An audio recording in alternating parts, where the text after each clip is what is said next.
ጤና ይስጥልን የተወደዳችሁ ኢትዮጵያውያንና ኤርትራውያን ወገኖቼ እንደምን ከርማችኋል? ይህ ልሳነ ቃኘው ቲዩብ ነው። ዛሬ ክፍል 4ን ይዤላችሁ ቀርቤያለሁ።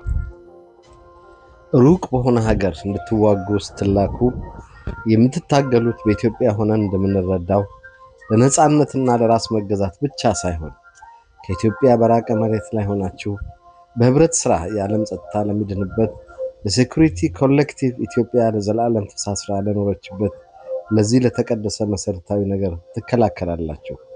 ግርማዊ ንጉሠ ነገሥት ቀዳማዊ ኃይለ ሥላሴ። ምዕራፍ 1 የመርህ ተዋጊዎች።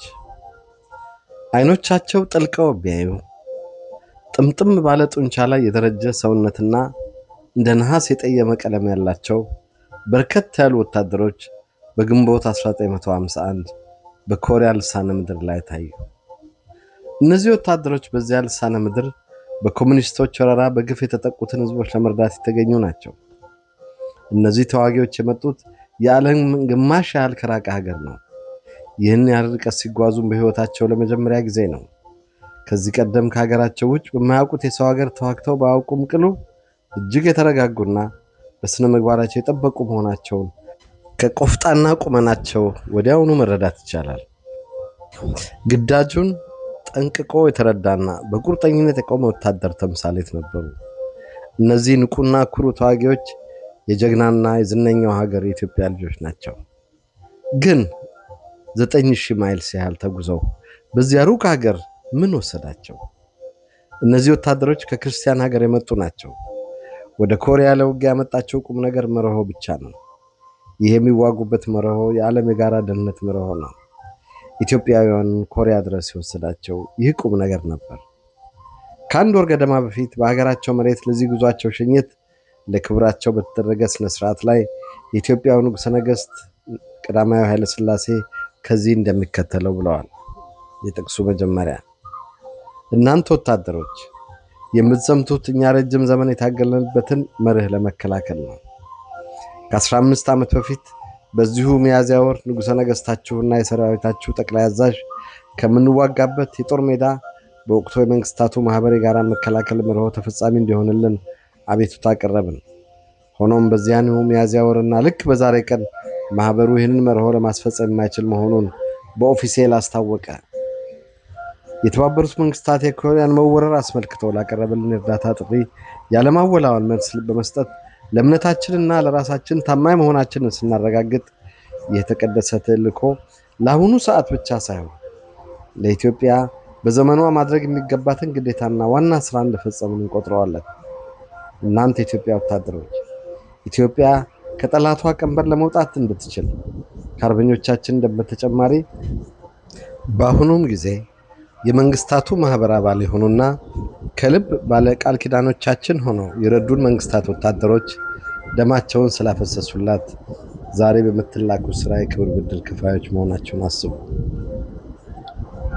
በእነዚህ ከላይ በሰፈሩት ጥቂት ቃላት የኢትዮጵያ ዘማቾች በኮሪያ ለምን እንደተገኙ መገንዘብ ይቻላል።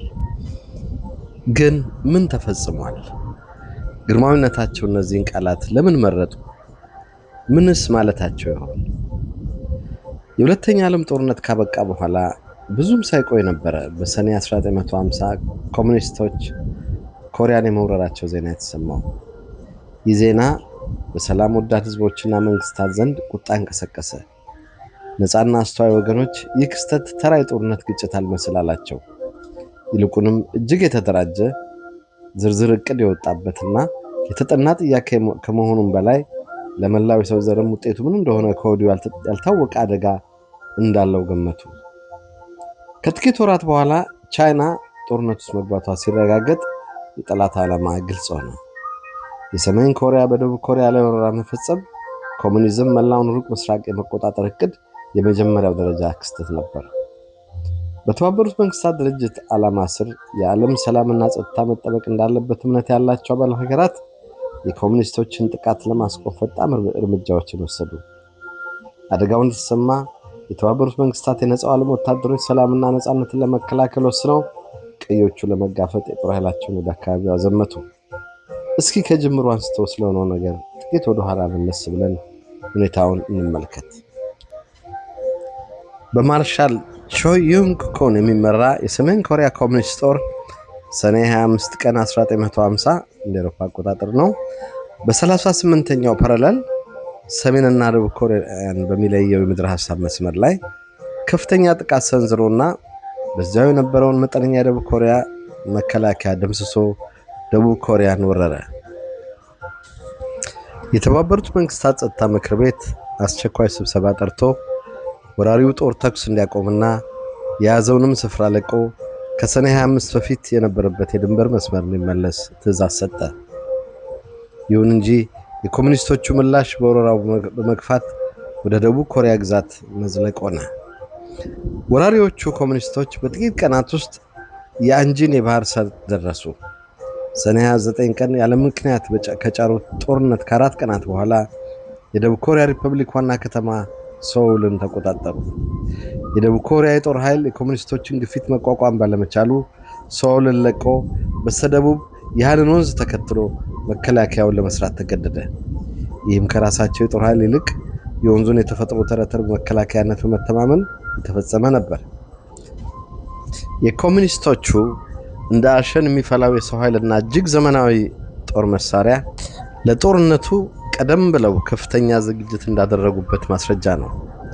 ስለዚህም የደቡብ ኮሪያ ወታደሮች ይህንንም የተፈጥሮ መከላከያ ይዘው መቆየት አልተቻላቸው። በፈጣን ከበባ ጠላት የሶልን ደቡባዊ ክፍል ሶውንን ተቆጣጠረ።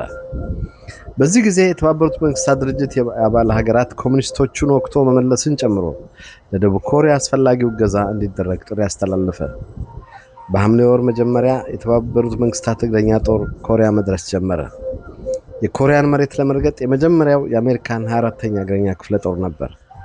ሲጀመር የኮሙኒስቶች በግንባር መስመር ያለው ወራሪ ጦር በ4 ክፍለ ጦር የተጠናከረ ሆኖ ጥቂት ቆይቶ በደጀንነት ካዘጋጀው ቁጥሩ ያልተገመተ ህልቆ መሳፍር ተጠባባቂ ጦር ሌላ 9 ክፍለ ጦር ደረሰ። ጠላት በዴጉ መካከል ያለው መሬት ከያዘ በኋላ ኮሪያን ጠቅልሎ ለማዋጥ የቀሩትን ዴጉና ፑሳንን ለመቆጣጠር የሚያስችለው የመጨረሻ የጦር ዝግጅት ላይ ነበር። በኮሪያ ጦርነት ታሪክ ይህ ወቅት እጅግ ወሳኝ የሆነ ነበር። ቡሳን ተያዘች ማለት የተባበሩት መንግስታት የህብረቱ ጦር ከኮሪያ ልሳነ ምድር ተሸንፎ እና ተጠራርጎ ተሰናበተ ማለት ነው። በዚህ እጅግ ቀውጢ ሰዓት የተባበሩት መንግስታትን ጦር ከእልቂትና ከሽንፈት ያዳነው ዝነኛው የጀነራል ማክአርተር የጦር እቅድ ነበር። በሰው ልጅ የጦርነት ታሪክ ተሞክሮ የማያውቀው ይህ እቅድ የመንግስታቱ ጦር ከባህር ወደ የብስ ተረማምደው የሚያጠቁበትን የጦር ስልት የያዘ ነው። በዚህ እቅድ መሰረት የአሜሪካን ባህር ኃይል ከባህር በከፈተው ከባድ ጥቃት ታግዞ መስከረም 15 ቀን 1950 ዓመተ ምህረት በጠላት እጅ የወደቀውን ኢንቾን ወደብ ጦርነቱን ጀመረ። በአየር በባህርና በምድር ጦር የተቀናጀ ጦርነት ውጤት ካገኘ ጦሩ ከሶል ደቡብ ተቆርጦ መቅረቱን የተገነዘበው ጠላት በፍጥነት ሶልን ጨምሮ ከተሰራጨበት የደቡብ ግዛት ለቆ ወጣ። ይህም በዴጉና ፑሳን ላይ ጥቃት ሊከፍት የነበረውንም ኃይሉን ይጨምራል።